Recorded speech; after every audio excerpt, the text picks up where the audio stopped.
Vocês estão vendo? Tá tudo bem aí? Ainda não. Não estão vendo? Sim, estamos vendo.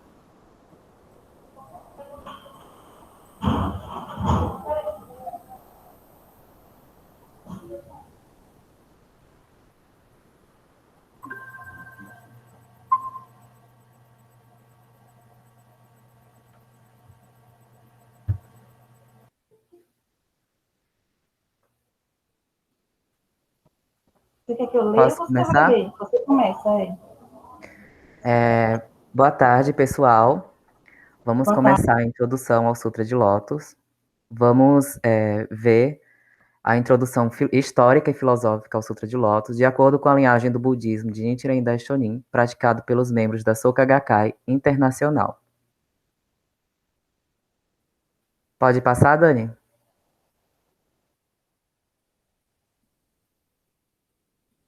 Segundo.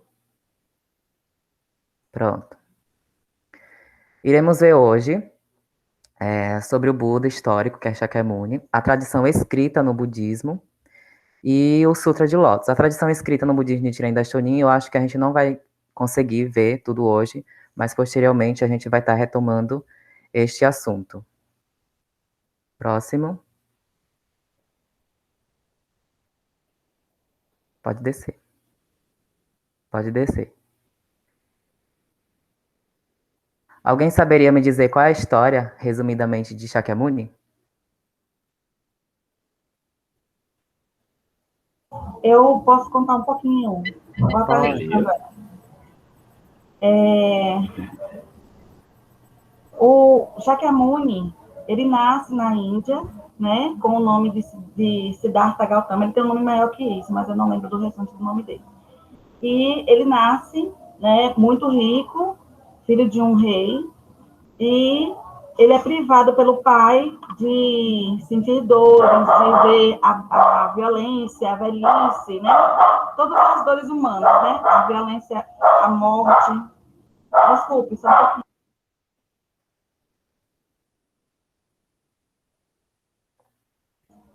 Então, quando ele sai, né, dos muros do castelo, ele tem uma curiosidade muito grande de ver do lado de fora, e ele sai dos muros do castelo, mas o pai, né, faz uma maquiagem ali ao entorno, e ele vê tudo que tem dentro do castelo fora, da mesma maneira, até um dia que ele passeia pelo jardim, e entre os portões ele vê um ancião, um idoso, sofrendo, né, e aí ele vai e pergunta, né, a uma pessoa que está com ele ali ao lado, ele pede para abrir os portões, sai, e aí ele pergunta, o que é que o senhor tem? O que é isso? Aí ele diz, isso é a velhice. Todos nós vamos ficar velhos. Depois ele vê uma pessoa sofrendo, morrendo no funeral. Aí nesse funeral, aí ele pergunta o que está acontecendo. Aí as pessoas explicam que aquilo ali é o ciclo da vida, é a morte. As pessoas nascem, crescem, né? Adoecem e morrem. E diante de todo esse sofrimento da humanidade, ele sai do castelo em busca da iluminação. Então ele passa, né, por vários budismos da época, várias religiões da época, e ele faz muita meditação, mas ele percebe que ele não consegue se encontrar naqueles caminhos. Então ele vai meditar sozinho diante de um pântano, e lá, eu estou contando a minha moda, viu? E lá, diante desse pântano, ele medita em meditação profunda, né? Fazendo as orações dele, ele descobre que existe, né, existe uma forma, né, existe um tipo de budismo, uma forma de você orar com que você supere todas as dores humanas, né? Aí, muitas vezes as pessoas dizem assim, que você não sofra mais com essas dores. Às vezes, as pessoas, quando falam assim, um pouco que desvirtuam quando é um iniciante, por exemplo, porque as pessoas que são iniciantes, elas podem erroneamente pensar que não vão sofrer nunca mais. E, na verdade, não é não sofrer, né? É você passar pelo sofrimento com uma outra ótica, né? Uma outra forma de pensar. Então, essa é a superação dos sofrimentos humanos. Então, resumidamente, isso que que eu consegui aprender, mas pode me corrigir o que eu estive errando em falar. Perfeito, Daniela. Realmente, Shakyamuni, Siddhartha Gautama, ele é o fundador do budismo. Ele nasceu na Índia há 2.500 anos atrás, no século VI antes de Cristo. É o fundador do budismo. Ele deixou realmente a vida de príncipe luxuosa, pode ser comparada a vida dele com a vida de São Francisco de Assis, uma figura da Igreja Católica.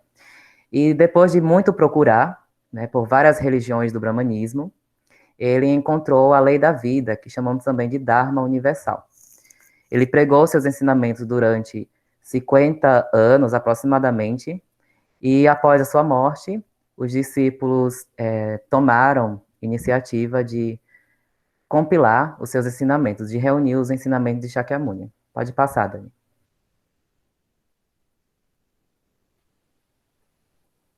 Pode passar.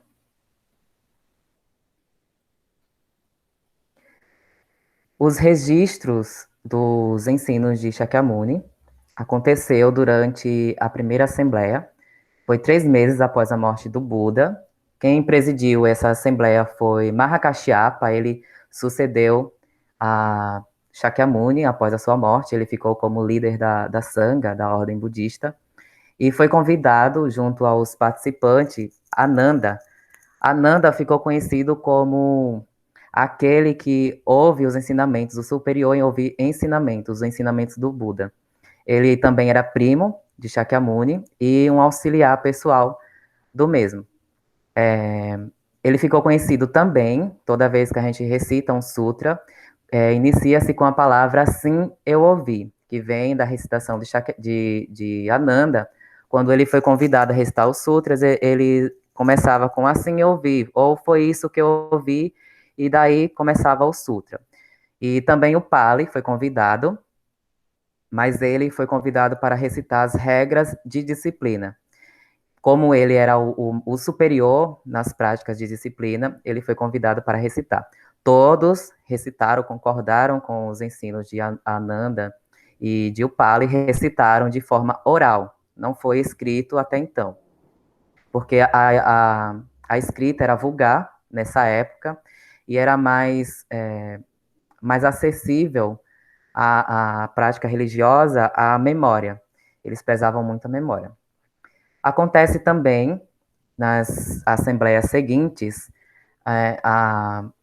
os registros escritos, aí passam a ser escritos. O primeiro registro é o Vinaya, que são as regras disciplinas, junto com os sutras, que são os agamas. Posteriormente, foi adicionado o Abhidharma. Essa adição foi de cunho dos monges mesmo, daquela época, que queriam acrescentar comentários, que até deturpou um pouco não, bastante, o real espírito do budismo, né? Mas aqui não cabe a gente julgar, é só ver quais ensinamentos são real, são ensinamentos que têm a origem do espírito do Buda, e ler também os Abhidharmas, mas ler com o espírito do Sutra de Lótus. Esses escritos, Tripitakas, são três cestos, eles podem ser lidos, sim, mas lidos de uma perspectiva do Sutra de Lótus, porque eles são partes do ensino do Sutra de Lótus. O Sutra de Lótus, como veremos, ele é um ensino que juntou tanto os ensinos do Tripitaka quanto os ensinos Mahayana provisório. Então, o Sutra de Lótus é do Mahayana superior.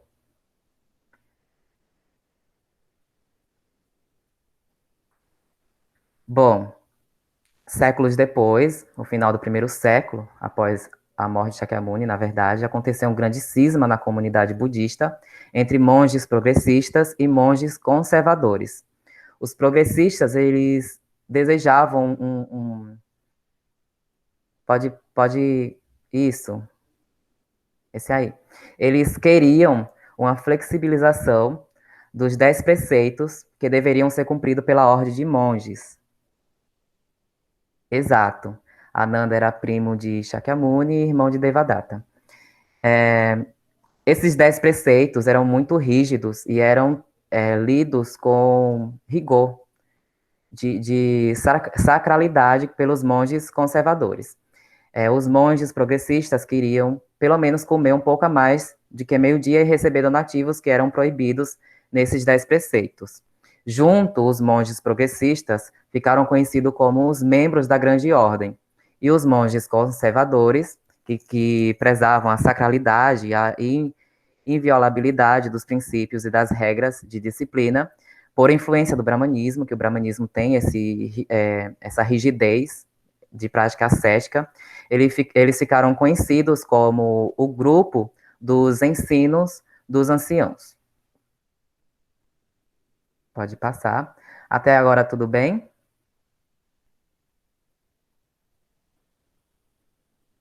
Alguém quer comentar alguma coisa?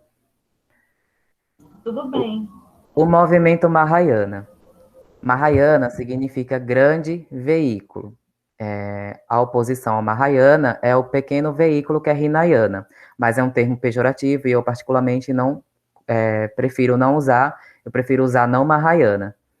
Esse movimento Mahayana surgiu de partida pelos leigos budistas, pelo culto à estupa. A estupa, como está aí na imagem, é parecida com essa. Essas estupas foram feitas para receber as cinzas de Shakyamuni após sua morte.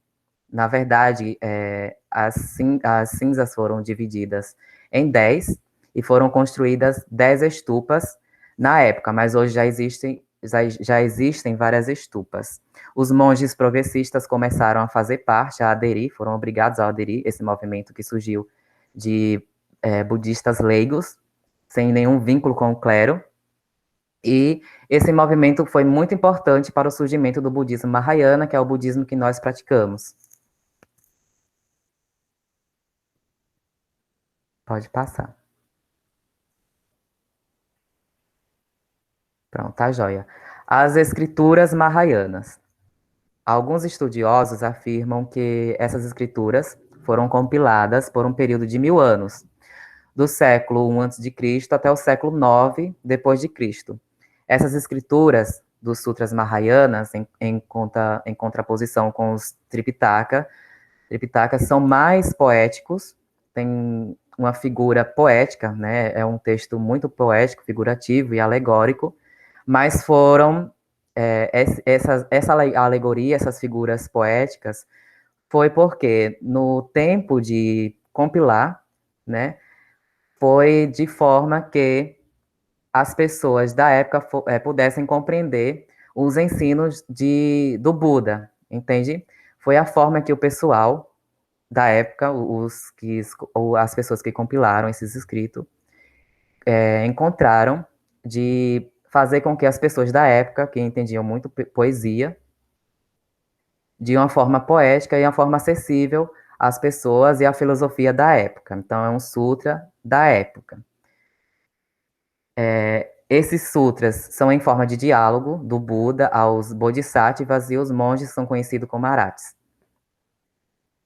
Eles são acusados, esses escritos Mahayana são acusados pelo budismo não Mahayana de não serem palavras do Buda, mas hoje já se sabe que essa rixa entre não Mahayana e Sutra Mahayana, que na verdade existiu desde o início, e que existe escrito Mahayana anterior ao registro escrito dos ensinos não Mahayana, que chamamos de Hinayana ou Theravada, apesar de Theravada ser uma ramificação do Hinayana.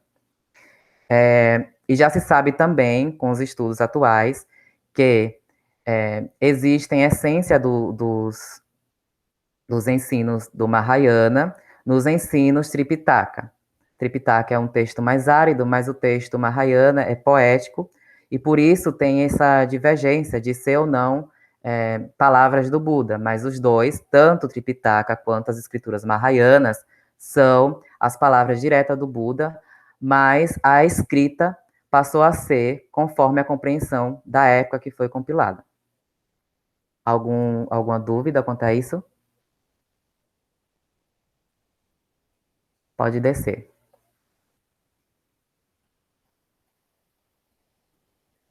Bom, o Sutra de Lótus entre todos os outros sutras, ele é considerado o superior em sabedoria. Ele une com êxito todas as escrituras anteriores do Buda, todas as palavras, todos os conceitos budistas estão no Sutra de Lótus, ou de certa forma melhor do que, mais bem elaboradas do que apenas os sutras pré-Sutra de Lótus, como chamamos. O Sutra de Lótus contém a plenitude da lei da vida, que chamamos de Nam-myoho Renge-kyo, mas essa lei foi conhecida posteriormente, após Nichiren Daishonin. Contém a finalidade do advento do Buda Shakyamuni. Ele foi compilado em torno do século I a.C. ao século II d.C., como eu falei, de acordo com a cultura e a filosofia da época. Algumas versões têm 27 capítulos, ou outras, como a chinesa de Kumarajiva, que como usamos, tem 28 capítulos. Dani, pode falar. Quando fala que contém a finalidade do advento do Buda Shakyamuni. Então, que advento é esse? O advento é o nascimento do Buda. Por que o Buda veio no mundo? Somente o Sutra de Lótus expõe com claridade, ou clariedade, que o advento, o nascimento do Buda, o motivo pelo qual o Buda veio ao mundo foi conduzir todas as pessoas da época dele à iluminação, e as épocas posteriores ele deixou profecias, como no caso do Bodhisattva Jogyo, que foi considerado uma identidade provisória de Nichiren. Mais alguma dúvida? Johnny? Não, tá ótimo, obrigada. Sobre o Sutra, né?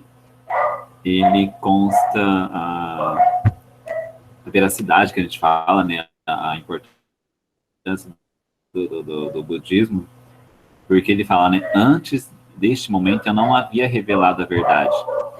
Então, ele revela o estado de Buda nessa existência, né? Que todos têm a capacidade.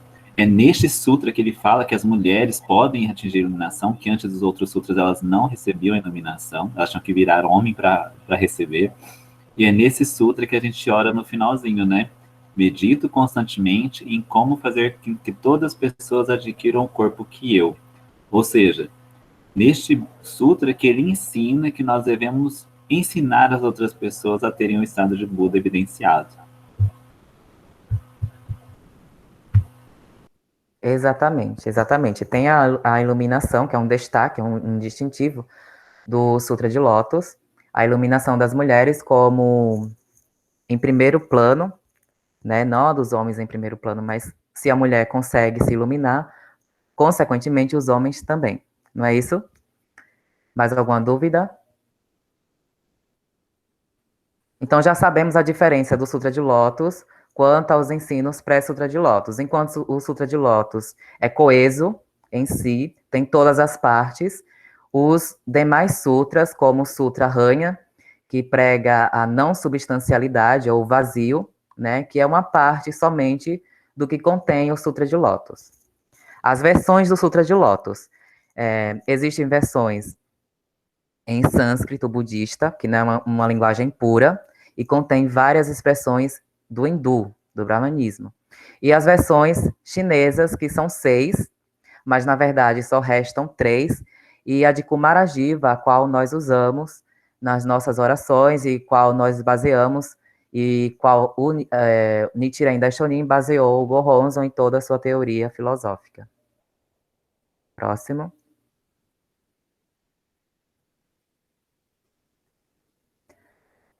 Bom, essa é a melhor parte. A teoria de formação em 3 partes.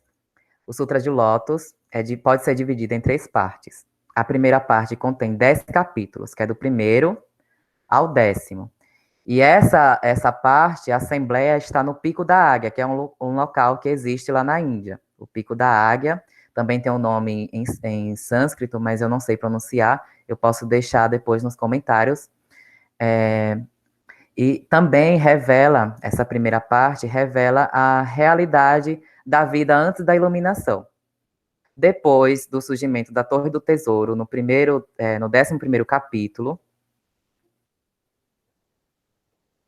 depois do surgimento dessa torre, a assembleia é elevada ao ar. A assembleia flutua no ar. Já começa uma metafísica budista do Sutra de Lótus. A terceira parte consiste de 6 ou 7 capítulos. E a terceira parte consiste também do retorno da assembleia que está flutuando no ar, porque o Buda não fala aos seres humanos, aos bodhisattvas de cima, mas eleva todos para cima, né? Eles voltam para a realidade, mas a realidade após a iluminação. Pode passar. Alguma dúvida, pessoal? Alguém pode ler para mim, Dani? Posso sim. 3 assembleias em 2 locais. Para José Toda, as 3 assembleias em 2 locais indicam a unicidade da vida do indivíduo com o universo. É um drama da interação do microcosmo e do macrocosmo, eu acho, né? Do micro com o macro. Expressam também o dinamismo da vida e o princípio da unicidade do corpo e mente. Nichiren Daishonin afirma: a Terra representa o fenômeno do corpo, enquanto o ar representa o fenômeno da mente. Mas devemos entender que corpo e mente não são entidades separadas. Isso. Como nós já estudamos em reuniões anteriores, existe esse conceito do budismo, de unicidade do corpo e mente. Alguém poderia me explicar qual é essa unicidade?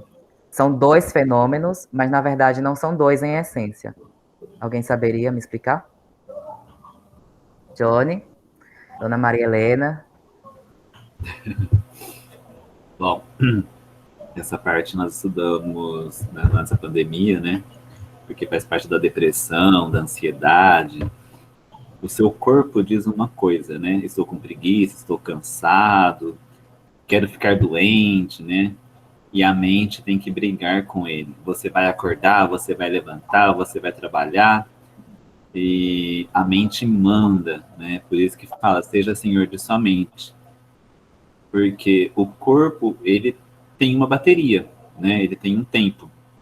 E a mente, ela vai acumulando energia, ela não descansa. E aí o corpo fica brigando, né? Ah, eu vou enfrentar o sol.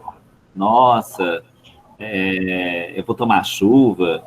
E a mente, ela fala, eu preciso ir, né? Então, os dois são corpos diferentes, são 2 coisas diferentes. Então, corpo e mente trabalham juntos. É onde a gente consegue vencer. Por isso que a gente briga o tempo todo com a gente mesmo. Exatamente, perfeito.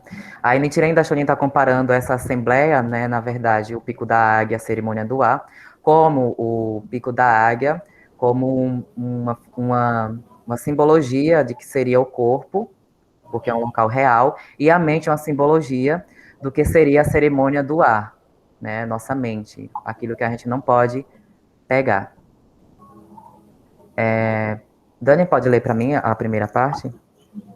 Pico da Águia. Realidade antes da iluminação. Realidade imediata, sem a consciência búdica.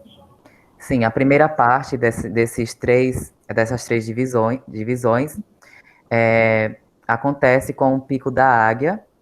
Esse Pico da Águia, primeiramente, ele se dá pela realidade imediata, sem a consciência búdica, segundo essa teoria de formação do Sutra de Lótus. Próxima. Cerimônia no ar. Mudança para o estado de iluminação. É alcançar, por meio da fé, um estado de vida por uma circunstância. O lugar onde fazemos Daimoku torna-se parte da Assembleia no ar. Exatamente. Quando nós sentamos diante do Gohonzon e fazemos nosso Gongyo e nosso Daimoku, nós estamos nos elevando à Assembleia do Ar, que simboliza toda essa metafísica que vai além do corpo. A gente une o nosso corpo com a mente do universo, a mente da cerimônia do ar. Essa é a unicidade de corpo e mente. São 2 objetos, o Gohonzon e o Gohonzon exterior e o Gohonzon interno, que se unem no momento do Gongyo e do Daimoku. Pico da Águia. realidade após a iluminação. É o retorno à realidade da vida diária e da sociedade, quando encaramos os desafios com base no estado de Buda que extraímos por meio do Gongyo. É a revolução humana. Pronto. Essa última parte da Assembleia que retorna para o Pico da Águia já retorna com o corpo do Buda iluminado, já é a iluminação, a nossa revolução humana. Ou seja, quando nós levantamos da nossa cadeira diante do Gohonzon, né, que na verdade nós estávamos, enquanto fazendo o Daimoku, o Gongyo, a gente estava na cerimônia do ar, a gente estava cara a cara com o Buda, não o Buda olhando de cima e a gente na terra, mas assim, nós todos lá do alto. E a gente volta, a gente termina o nosso Gongyo e volta para a realidade, mas essa realidade já é diferente da primeira realidade do Pico da Águia antes da cerimônia do ar. Já é a realidade iluminada, a realidade da revolução humana. Ou seja, é a nossa prática da fé, né? A nossa prática do budismo, do shakubuku e dos estudos. Já é uma realidade iluminada. Essa é a essência dessa teoria de 3 divisões. Próximo. Pode ler a orientação. Orientação do Dr. Daisaku Ikeda. Não devemos nos permitir ficar totalmente absortos apenas na realidade imediata. Devemos ter ideais e nos empenhar para alcançá-los, transcendendo dessa forma a realidade atual. Por outro lado, não devemos nos permitir ficarmos alienados da realidade. Não podemos mudar nada a menos que nossos pés estejam firmemente plantados no chão. Muitas pessoas, e também muitos, tendem a optar por um dos 2 caminhos, seja comprometendo-se com a realidade da sociedade e perdendo sua identidade, ou procurando desviar-se dessa realidade. Elas se retiram completamente da sociedade e tentam criar seu próprio mundo. Estes 2 métodos estão errados. A essência do não se encontra em nenhum desses 2 métodos. O Sutra de Lótus ensina um modo de vida segundo o qual podemos observar a realidade serenamente de um estado de vida elevado, bem acima no ar, por assim dizer, e, ao mesmo tempo, envolvendo-nos ativamente nessa realidade como reformistas. A característica do Sutra de Lótus, como o ensino de uma religião reformista, é brilhantemente expresso nessa estrutura global das 3 assembleias em 2 locais. Exatamente. As 3 assembleias em 2 locais está além da teoria. É a nossa prática budista na vida diária, como eu falei, a recitação do Gongyo e do Daimoku, a gente se eleva ao estado de Buda, se eleva ao ar, e depois nós retornamos novamente à prática da vida diária com a mente e a consciência do Buda. Até aqui tudo bem, pessoal? Dá para entender? Alguma dúvida? Pode levantar a mão, pode perguntar. Posso falar um pouquinho? Eu estou achando ótimo. Sim, A Johnny. cerimônia do ar, Didático. a cerimônia do ar, ela é a sua manifestação do presente, passado e futuro, né? Por isso que o Nidhi, né? Nidhi Sesson do Sutra, né? Do Gongyo. Então, ao sentar diante do Gohonzon, você começa a entrar na cerimônia do ar. E uma coisa que é bem interessante que o presidente Ikeda falou, né? O microcosmo e o macrocosmo, que a cerimônia do ar, ela coloca você no mesmo lugar do Sol, da Lua e das estrelas. Não existe diferença. Por isso que ela é elevada ao nível acima da Terra. A Torre do Tesouro, ou a cerimônia, né, que é a torre onde o Buda Sakyamuni senta, ela é 1/3 do tamanho da Terra. Ela não cabe no planeta Terra. Então, é a máxima forma de mostrar que o nosso estado de Buda é acima do planeta Terra. Por isso que a gente fala, recite o Nam-myoho Renge-kyo diante do Gohonzon, para você entender o que é o estado de Buda. E as pessoas acham que nós ainda somos uma formiguinha, e não é. Nós somos muito mais que o universo. Certinho? Exatamente, perfeito, Johnny. Alguém sabe me dizer o que é ensino teórico e ensino essencial do Sutra de Lótus? Essa é a teoria de formação do Sutra de Lótus dividido em duas partes. A gente viu a teoria dividida em três e agora dividida em duas. A primeira metade é o ensino teórico, que é a pregação do Buda histórico, o Buda que realmente que existiu, que a gente conhece na historiografia, e que veio realmente ao mundo, que é o Buda Shakyamuni Siddhartha Gautama. Dessa primeira parte, o capítulo Roben, que nós recitamos no Gongyo, é o mais importante. Já a segunda metade, que é o ensino essencial, ela é explanada pelo Buda original. Ou seja, é explanada não por Shakyamuni enquanto Buda histórico, mas quanto ao Buda original. O Buda Shakyamuni, ele revela a identidade ele revela, na verdade, que ele atingiu a iluminação em um remoto passado, em um passado inconcebível. E o 16º capítulo é o mais importante, é o capítulo Juryo, que recitamos no nosso Gongyo. Olá, sejam bem-vindos quem entrou agora. Estamos vendo a teoria de formação do Sutra de Lótus. Alguém tem algo a dizer?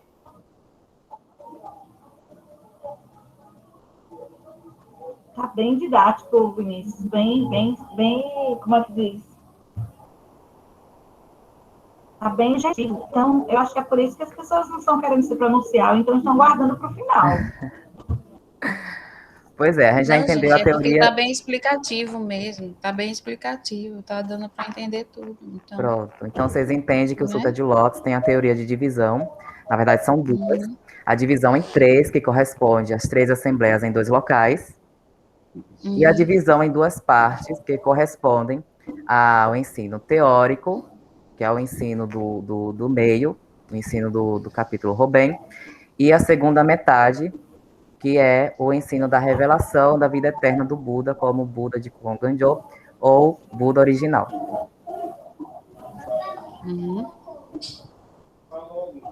Pode passar, Dani. Essa parte agora não é a teoria da formação em duas partes? A gente já acabou de elucidar Você já essa. discorreu. Você discorreu. Nagarjuna, século II depois de Cristo. Bom, Grande mestre que... Pode ir. Desculpe. Nagarjuna, grande mestre que contribuiu para o pensamento e sistema do Mahayana na Índia. Principais obras, Shumon, com base no Sutra Hanya, vazio ou não substancialidade, e caminho do meio para 8 negações, da Shidohon, elogio ao de Lótus, conceito de transformar o veneno em remédio é atribuído a Nagarjuna. Sim, Nagarjuna é um... É correto dizer... Oi? É correto dizer É correto dizer também Nagarjuna ou é só Nagarjuna? Eu falo Nagarjuna. Nagarjuna, ele é considerado um patriarca, o primeiro, após Shakyamuni. Vem ele em várias linhagens budistas, eu acho que até o tibetano também tem isso em comum, que Nagarjuna é um patriarca. Bem-vindo. E ele fez várias obras com base nos sutras, e dentre as obras de sutras, ele fez um elogio no Daichi Doron, elogio ao Sutra de Lótus como o supremo ensino do budismo. E ele também é atribuído ao conceito de transformar o veneno em remédio, que a gente conhece bastante. O Churon, com base no Sutra Hanya, que é o Sutra da Sabedoria, se eu não me engano, ou o Sutra do Coração, é muito usado pelo budismo Zen. Lá ele fez a obra embasada pela teoria do vazio ou da não substancialidade. Vejamos aqui que essa teoria do vazio ou não substancialidade já é uma parte do Nam-myoho Renge-kyo, que faz parte do Sutra de Lótus. Ou seja, os demais sutras são partes, são explicações do Sutra de Lótus em partes, enquanto o Sutra de Lótus já é o todo, completo. Entende? Passamos para o próximo patriarca.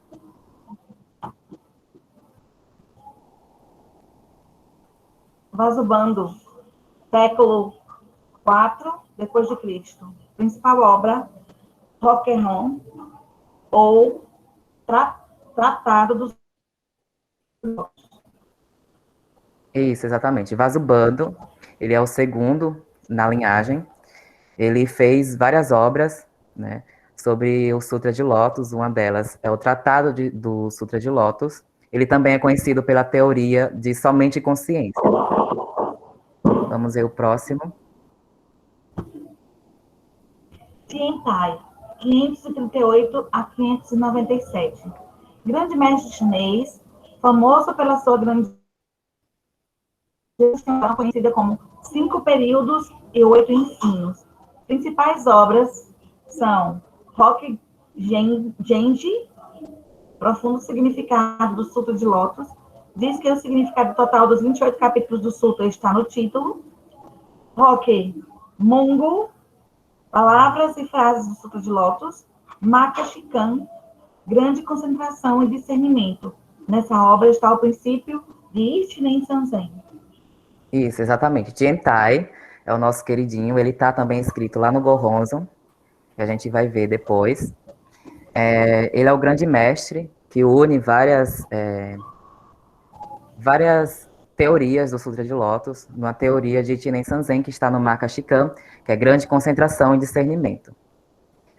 A gente já estudou que o budismo entrou de forma assistemática, ou seja, descontrolado na China, e ficou de responsabilidade Tiantai, o que ficou mais famoso para estabelecer um sistema que pudesse conter a síntese dos ensinos do Buda, que ele compreendeu como Ichinen Sanzen, que é o Nam-myoho Renge-kyo.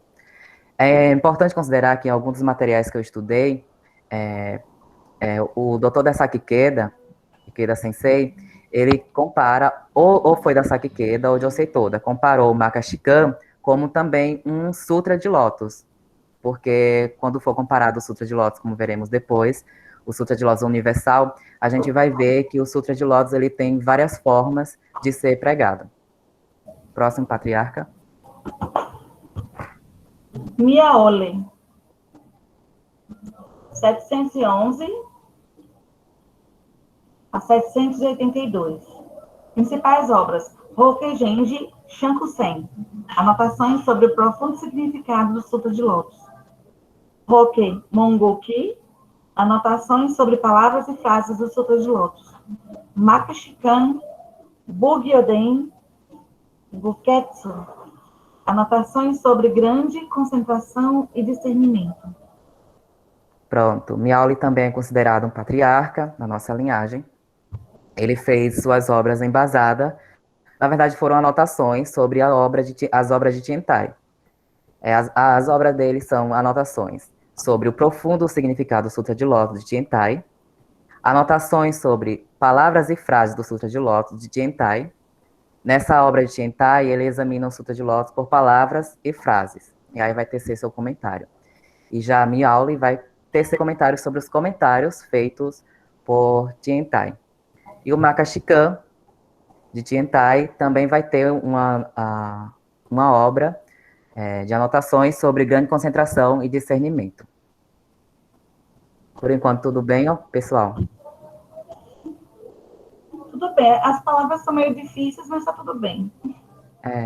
Você pode esquecer o japonês e falar nas obras, né? Sim. E falar o português que está traduzido. Dengyo, 767 a 822. Estudou completamente as obras de Tiantai, da China, e desenvolveu sua fé no Sutra de Lótus.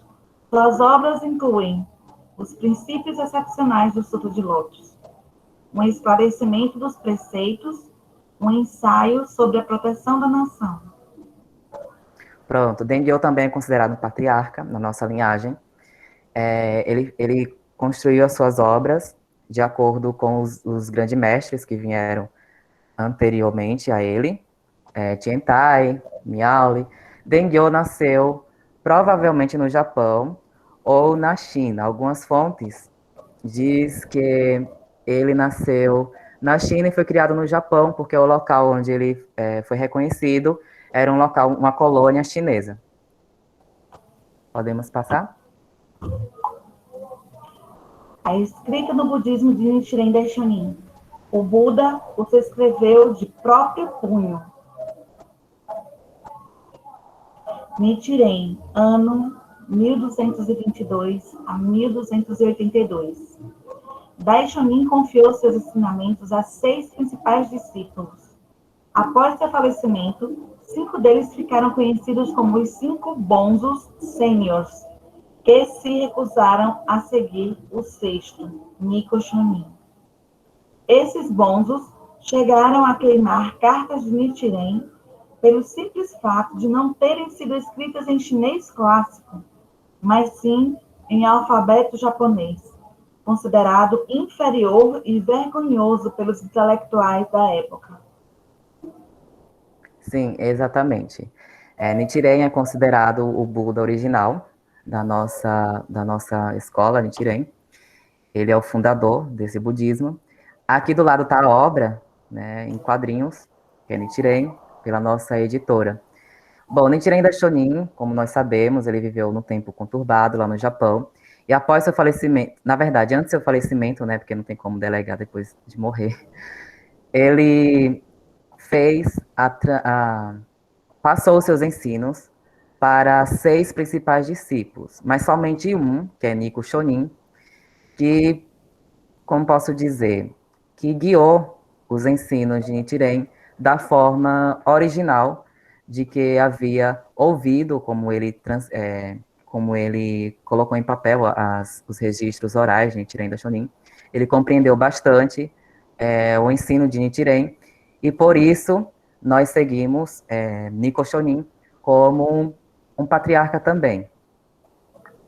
Uma atenção aqui é para os 5 bonzos, senhores.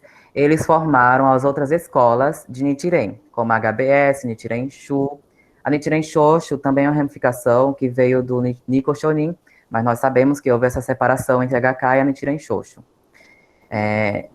Realmente, esses bonzos, né, bonzo eu acho que significa monge, eu não vi a tradução em português, mas acredito que significa monges, ou sábios, ou algo do tipo. Eles, como posso dizer, eles moldaram as outras escolas de acordo com o seu próprio espírito de compreensão. Ou seja, podendo ou não deturpar os conceitos do budismo Nichiren original de Niko Shonin. Eles se recusaram a seguir a Niko Shonin. Eu acho que só. Alguém quer falar alguma coisa sobre isso? É um assunto muito interessante da nossa escola Nichiren, porque Nichiren tem várias outras ramificações que surgiu a partir dos 5 monges senhores.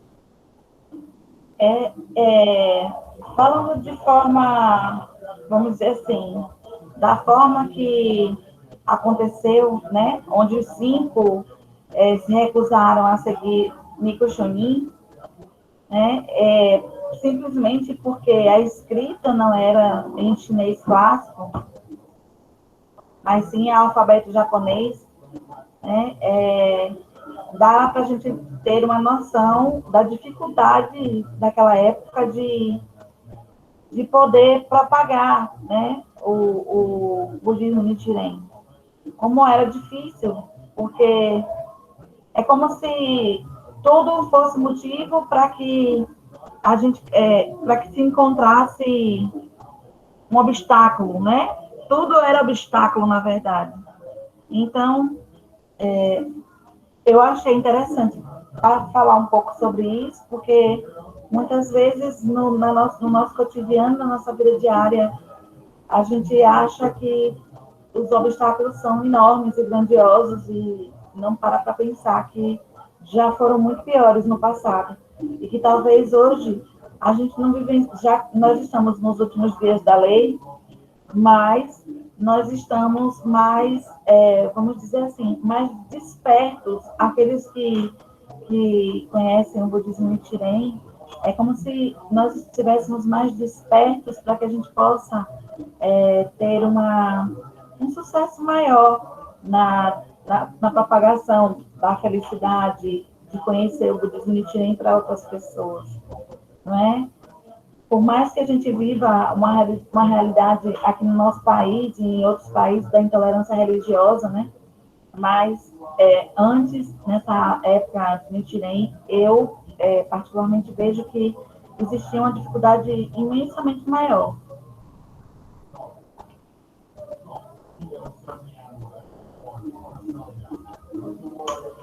Era isso. Perfeito.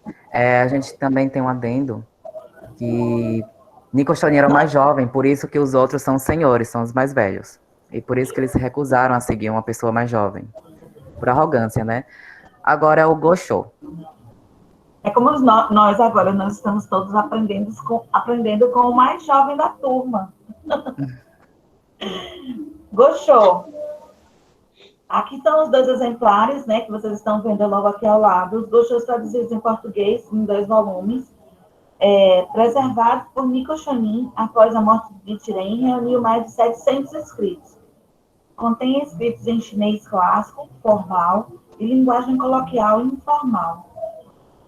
Go, prefixo honorífico, e Sho, escrituras. A maioria dos escritos são cartas. Provam o domínio de Nichiren da escrita em prosa e serve de referências histórica e literária para o povo japonês. Nichiren não é somente no Japão um líder religioso, ele também é um líder em história, de referência histórica da época que ele viveu, e um líder também literário, ele é uma referência. Eu já vi em japonês, porque eu fiz algumas pesquisas em japonês, que nas escolas as pessoas leem o estabelecimento do verdadeiro ensino para a paz da nação, que eu acho que é Rishon Kokuron em japonês, e eles leem para ter assim, noção do que se passava naquela época do século XIII.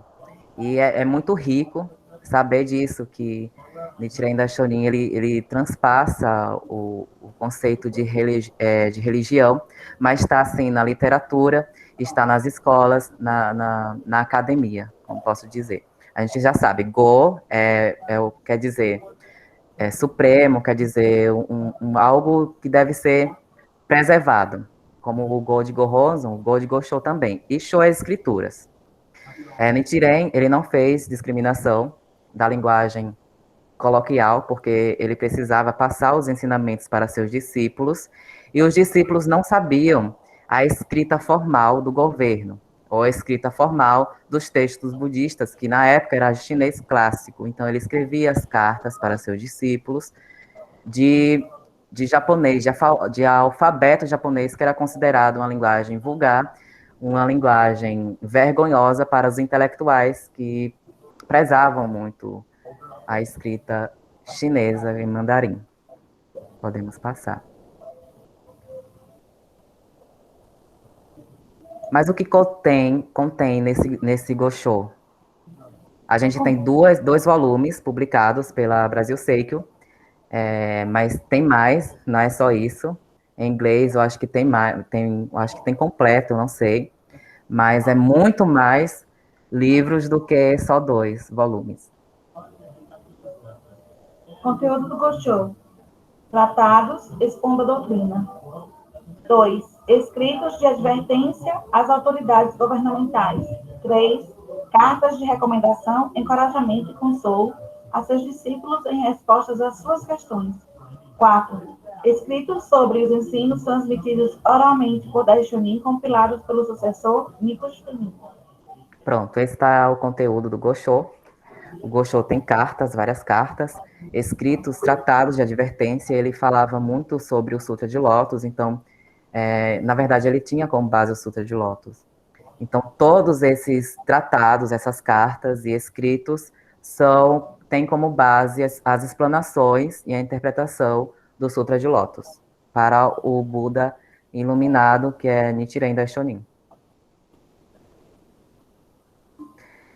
Bom, pessoal, não sei se a gente entra hoje nisso, não sei como é que a gente está de tempo para entrar no Gohonzon, não sei, fica a critério de vocês. Falta 3 minutos para 5 horas da tarde, então eu acredito que a gente poderia deixar o Goronzo para a próxima reunião, porque Certo. é necessário que tenha um espaço também para que as pessoas possam debater, né, tirar Sim, dúvidas e se soltarem um pouco mais, né? Estou achando elas muito acanhadas, sim, assim, muito quietinhos. tá parecendo que estão todos da escola. A Yasmin disse que tem em inglês os escritos de Nichiren em vários volumes. Eu acho que está completo. Que foi traduzido por Bourbon. Vocês concordam em que a gente possa parar por aqui, que a gente possa passar para os debates? Sim, sim, é bom parar, porque cansa muito a mente da gente. Depois a gente Sim, sim. consegue captar tudo, né? Pronto. Ah, Pessoal, Tá. agora eu quero ouvir de vocês. Bom, eu assim, eu estudei bastante, assim, mas entendendo o que foi falado hoje, a gente, vamos supor, simplificando tudo isso que a gente aprendeu, tudo isso que a gente está estudando, Nichiren Daishonin simplificou da forma assim, né? Mas a gente, nos dias de hoje, o que é que a gente entende? Que eu entendo que o budismo Nichiren Daishonin é o único verdadeiro, né? Que ele vem puxando, ele, na realidade, ele estudou, e tudo essa linhagem, tudo que a gente estudou hoje, ele colocou no Sutra de Lótus, né? Praticamente tudo que ele pegou de bom de todos esses outros sutras, essas outras linhagens, ele pegou tudo melhor e botou no Sutra de Lótus, né? Por isso que a gente entende e é falado nos Gosho que vai vir pela frente, que o budismo de Nichiren Daishonin é o verdadeiro, né? É o único verdadeiro, né? E por isso ele escreveu o Daigo Hondo, né? E deixou tudo isso que a gente está estudando aí vai estar aí também no Goronzo, né? Que ele escreveu. Então, o budismo é o primeiro budismo puro e verdadeiro que a gente tem, é o budismo da Myoho Renge-kyo, né? É Sim, o budismo de Nichiren Daishonin. Pode ter budismo não sei do que, budismo daqui, budismo dali, mas o verdadeiro é o nosso, né? É o verdadeiro é o budismo de Nichiren Daishonin. É o verdadeiro é o Sutra de Lótus. E outra coisa, e é um budismo que não estuda, que não existe só numa época, né? Só na época atrasada, só na época que ele viveu. É um budismo que caminha conforme a nossa época.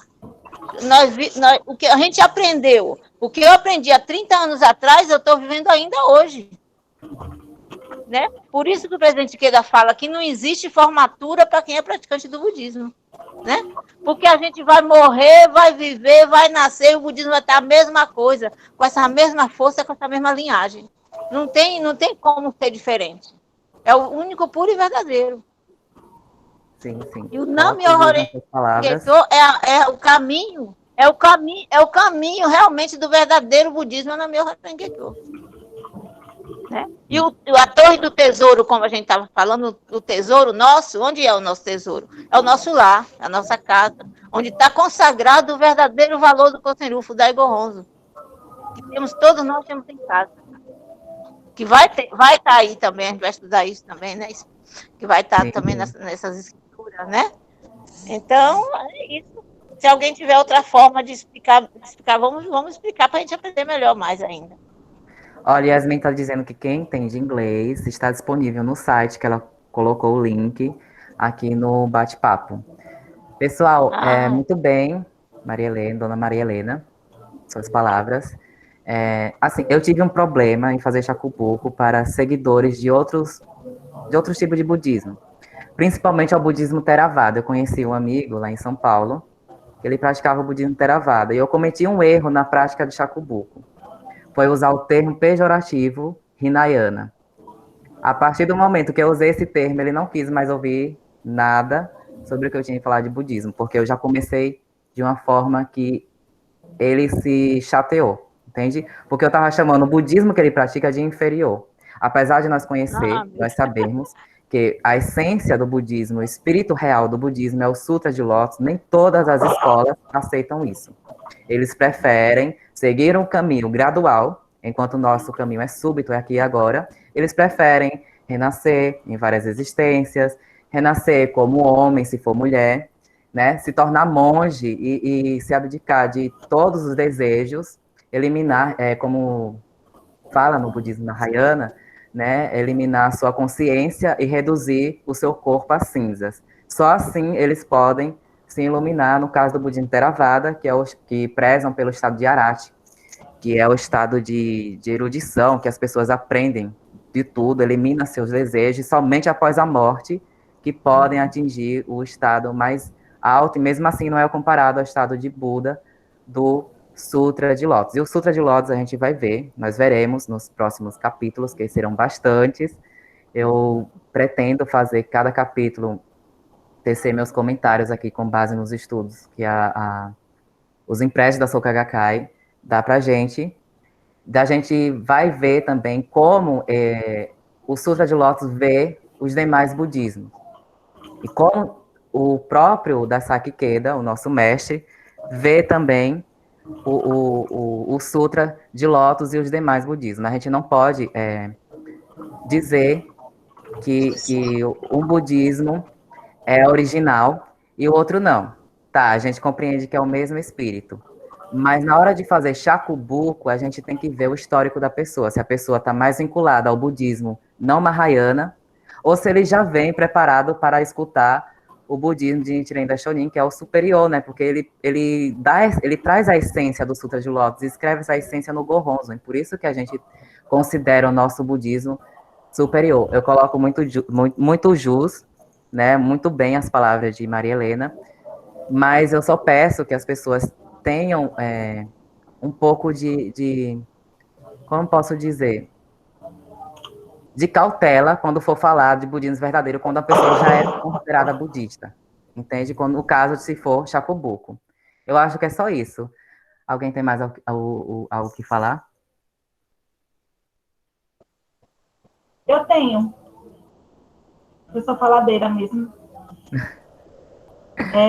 Eu quero agradecer imensamente a presença de todos e todas vocês, e principalmente a você, Vinícius, que, como ninguém aqui se cansa de falar, que você realmente é uma fonte de luz aqui em nossos estudos, né? O seu trabalho está impecável, muito bem feito, sabe? E com a sua explicação, realmente fica muito fácil de entender. Eu sentia uma grande dificuldade em ter uma linha do tempo traçada dentro do meu pensamento, assim, de início, meio e fim. Quando eu entrei no budismo, eu me senti muito perdida durante muito tempo, porque as pessoas vão estudando os doshos, né, e vão pegando pegam outro, por mais que eu entenda que nasceu com Siddhartha Gautama na Índia, eu tinha uma certa confusão, né? Quem veio primeiro, o que aconteceu, o que deixou de acontecer, e muitas vezes as histórias, quando elas vêm desconectadas de uma linha do tempo, para algumas pessoas, assim como eu, sente uma certa dificuldade de entender o todo, sabe? E essa forma que você está colocando, né? Desde o princípio eu tenho dito para você que, para mim, vai ficar muito mais fácil o meu entendimento, muito mais fácil a minha absorção, né? Porque temos a teoria, depois a gente absorve, né? E quem sabe vai se tornar também um pouco mais fácil para a minha revolução humana, né? Para a minha transformação, porque quando a gente absorve o que a gente entende, a gente também tem uma tendência a colocar em prática na nossa vida diária. Portanto, eu quero agradecer imensamente o seu trabalho, né? Porque não é fácil, você está tendo, assim, horas e horas de exaustão, e tem momentos que eu converso com você, às vezes de madrugada, porque eu tenho uma insôniazinha que me segue historicamente, e às vezes eu converso com você de madrugada, eu não sei se eu estou te acordando, mas você responde. Então, tudo indica que você está sempre estudando, né? Sempre buscando. E eu torço muito, né? E que você nunca deixe esse seu espírito de procura, esse seu espírito de estar sempre buscando compartilhar com todos nós tudo que você aprende. Porque Eu acredito que Daishonin também sentiu um pouco isso, né? Quando ele quando ele começou a pregar o Sutra de Lótus, ele deve ter percebido também a transformação que fez na vida das pessoas. E eu espero que você também comece a perceber também que você é um agente forte nessa transformação da vida das pessoas. Né? Que você tenha muita força, muita coragem. Coragem, como diz a minha terapeuta, é agir com o coração, né? Então, para todo bom budista que sabe que agir com o coração é tudo que a gente quer fazer o tempo inteiro. Então, bastante força, coragem, muito daimoku, e continue assim, continue trazendo para a gente, assim, sempre esses seus conhecimentos, porque ele tem me ajudado bastante, e tenho certeza também que deve ter ajudado a outras pessoas, e que a gente continue nossos estudos sempre, né, dando sequência a esse entendimento para que a gente possa fazer uma base, um alicerce do nosso budismo Nichiren bem forte, para que a gente possa se erguer cada dia mais. Muito obrigada. Muito obrigada, Daniela. Alguém levantou a mão?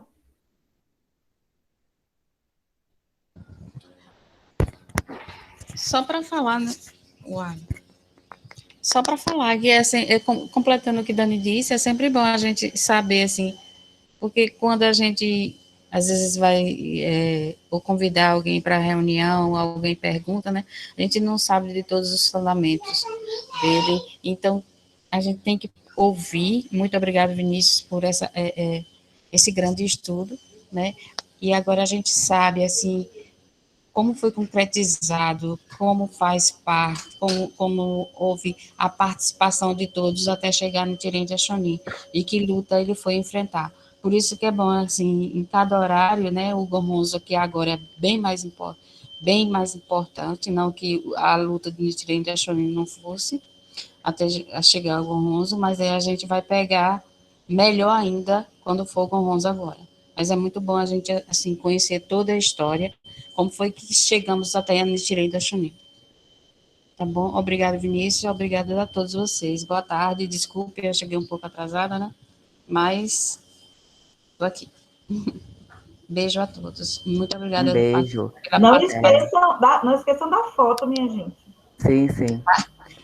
A gente tem Fotos, quantos minutos reunião ainda? sem foto, né? Reunião sem foto para Dani não é reunião. Pessoal, vocês entenderam realmente a essência do que eu quis passar. Na verdade, a gente está estudando uma introdução ao Sutra de Lótus. A gente vai ver o Sutra de Lótus capítulo por capítulo, mas antes a gente tem que ver o contexto de como essa interpretação que chegou até a gente foi feita. Vocês entendem?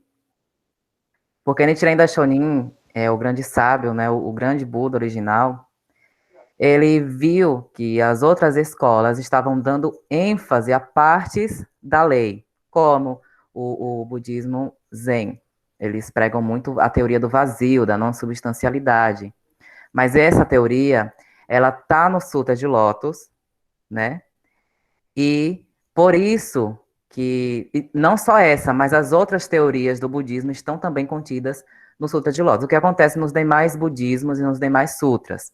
Eles dão ênfase ao desapego, dão ênfase demais a isso, e isso elimina a ânsia, né, a vontade de se iluminar, de atingir o estado de Buda. E esse é o motivo que nós chamamos o budismo Nichiren como budismo original do Buda original. Por quê? Ele pegou o espírito original da essência do Sutra de Lótus, que é a essência de todos os demais sutras, e passou para nós, praticantes da época de Mapô, que é dos últimos dias da lei. Entende? Por isso que a gente hoje tem uma prática acessível. Quando a gente for analisar outras religiões budistas, a gente tem que ver o método que ela usa. Se é um método que a gente vai se iluminar aqui e agora, ou se a gente realmente vai ter que praticar o budismo por vários anos, eliminar os desejos, ou não querer mais viver nesse mundo, ir para a terra pura, como o budismo da Nembutsu. entende? Que o Buda Nichiren disse, não basta, chega, não é esse o objetivo do desejo do Buda. O desejo do Buda é conduzir todas as pessoas à iluminação. E a prática, o método da Gakkai, o método de Nichiren Daishonin é recite Nam-myoho Renge Kyo, pratique a fé no Nam-myoho Renge Kyo e pratique os estudos no Nam-myoho Renge Kyo, que tudo vai dar certo na sua vida e você vai conseguir aqui e agora o estado de Buda. É isso que a gente deve ver quando se compara o budismo Nichiren com os outros budismos, né? Eu conheço o budismo Theravada e eles têm vários métodos, vários níveis, e mesmo assim não é o nível do estado de Buda que oferece o budismo Mahayana.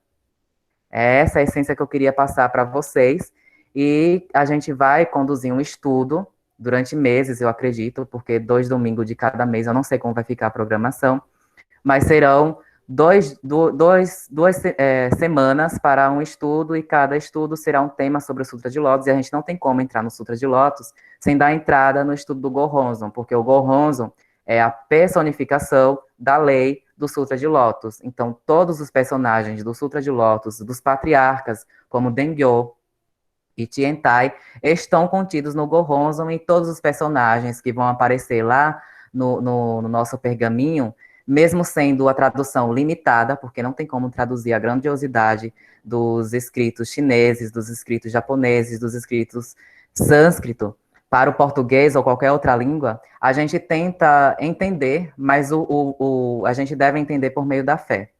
É o que esse objeto de devoção traz na nossa vida.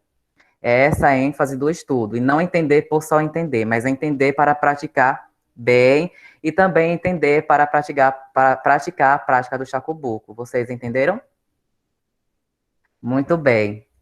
Então, acho que só isso por hoje. Essa reunião foi gravada desde o início, e se der tudo certo na gravação, estará disponível para as pessoas do bloco ou algumas pessoas que a gente conhece no link não listado, não será acessível a todas as pessoas, só as pessoas que tiveram link, vai poder acompanhar essa série de lives, essa série que eu estou tentando passar para vocês, transmitir o Sutra de Lótus, para depois a gente também ver as teorias de Nichiren, as outras teorias, mas primeiro a gente tem que começar pelo primórdio, né, que é o Sutra de Lótus, o ponto zero da nossa fé. Fechou, gente. Fechou com chave de ouro a explanação. Maravilhosa, parabéns. Vamos abrir as câmeras rapidinho para a gente tirar uma foto. Eu quero falar para vocês que amanhã eu estou indo em Aracaju,